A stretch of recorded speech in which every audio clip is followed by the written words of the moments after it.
Assalamualaikum warahmatullahi wabarakatuh. Ketemu lagi dengan channel Rianto Posor, channelnya Bakul Tempe.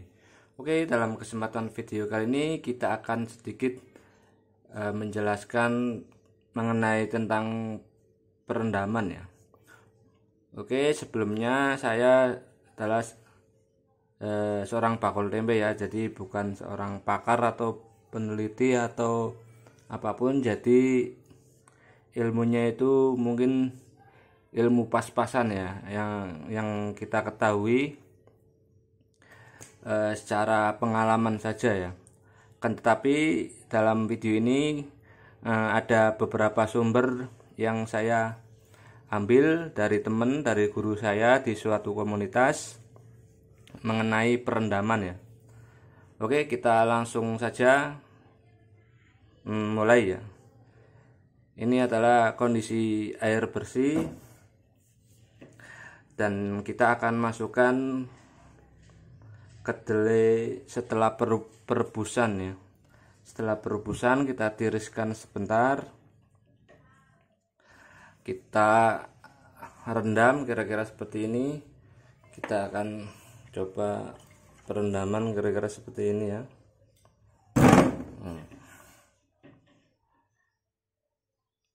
Oke, ini menurut teman saya atau guru saya, ini teman sekaligus guru ya. Ada penjelasan dua orang.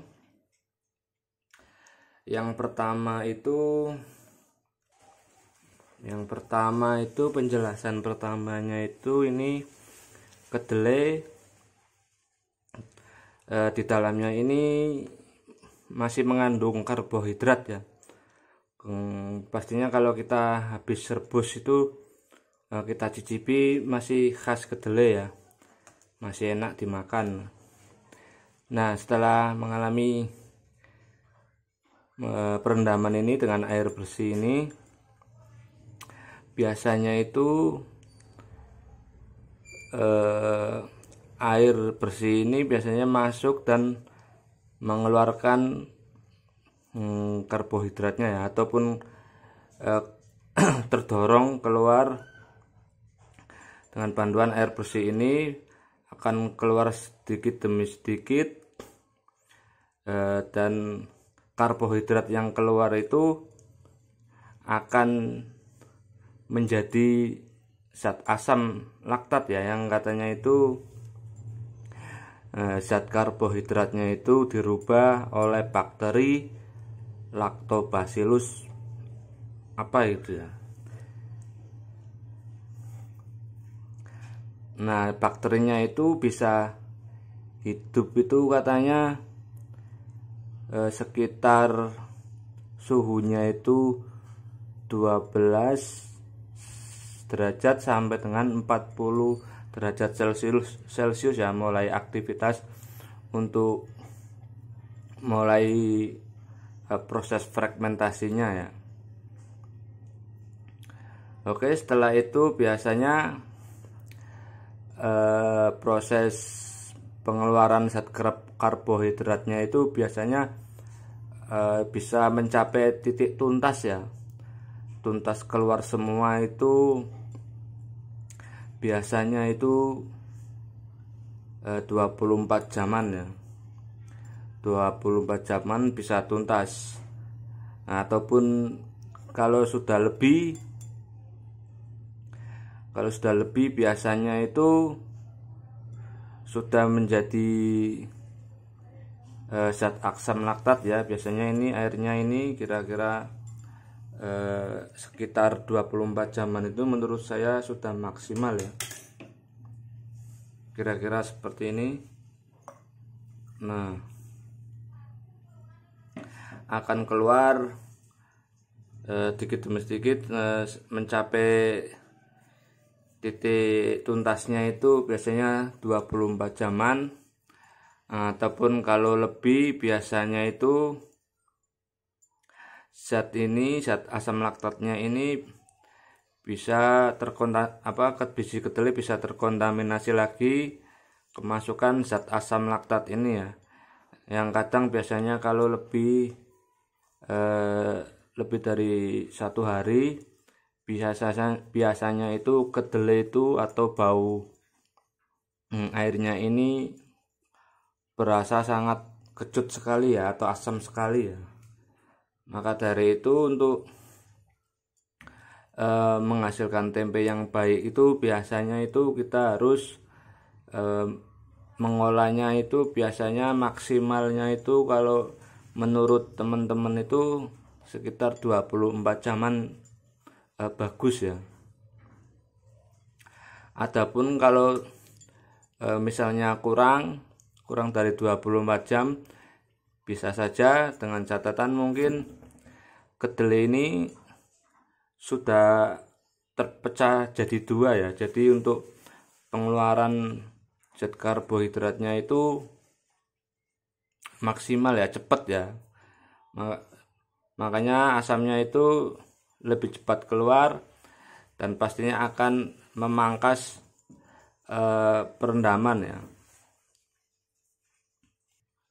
Mungkin untuk misal kita buat tempe versi sedikit, mungkin 1 gelas itu kita bisa memakai air rebusan untuk perendaman ya, karena mungkin suhunya bisa cepat turun, bisa cepat adem, dan akan membuat bakterinya cepat bekerja ya. Beda kalau porsi mungkin di atas 5 kilo atau 10 kilo ke atas, kalau perendaman pakai air rebusan, misalnya kita habis merebus langsung kita rebus langsung, air rebusannya tidak dibuang. Kalau menurut saya itu resiko ya, karena kondisinya masih panas. Kalau menurut saya itu biasanya zat karbohidrat itu ada sifat panasnya sedikit ya.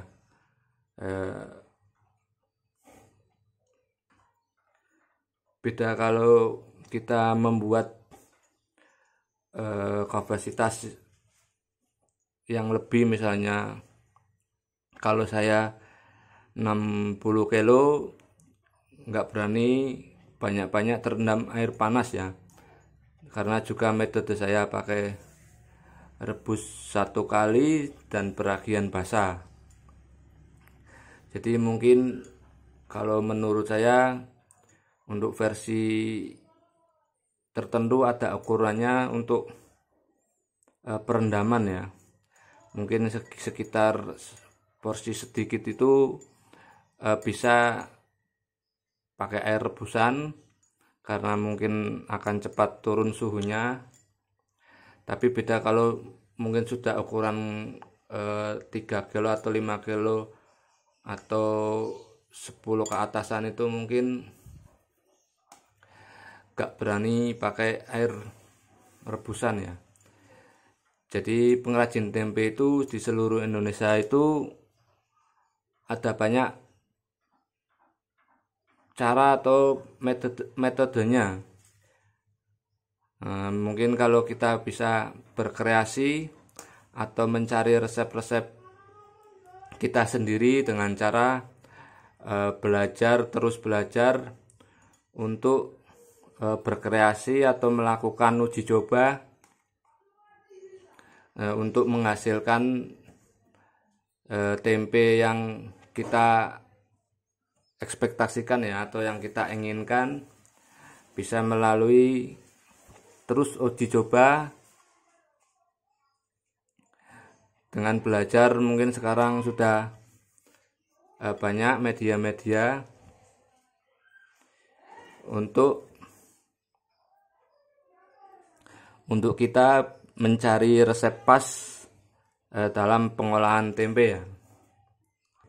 Dalam perendaman sendiri itu pengrajin tempe seluruh Indonesia itu berbeda cara juga ya. Mungkin ada yang masih mentah direndam dulu, atau bisa langsung direbus langsung ya, tidak perlu perendaman di awal atau perendaman masih mentah.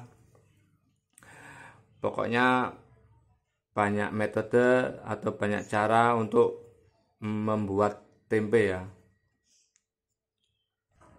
Oke, karena saya melakukan proses pembuatan tempe itu satu kali rebus dan langsung peragian di air.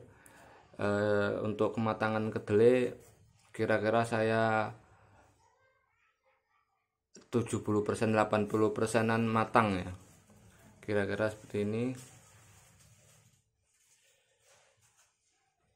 Mungkin kita pletot kayak gini ya, 70-80%-an.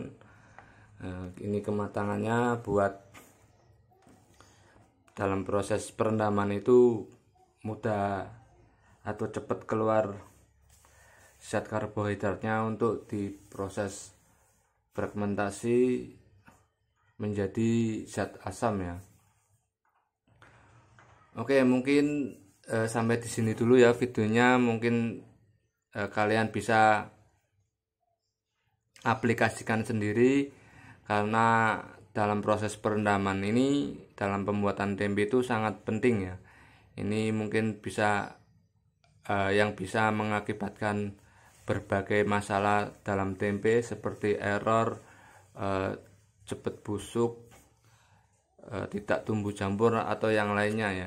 Mungkin kalian bisa belajar dan berkreasi, melakukan banyak uji coba ya untuk resep yang pas buat diuji cobakan membuat tempe ya. Oke, terima kasih sudah menyimak. Jangan lupa like and subscribe. Terima kasih. Assalamualaikum warahmatullahi wabarakatuh.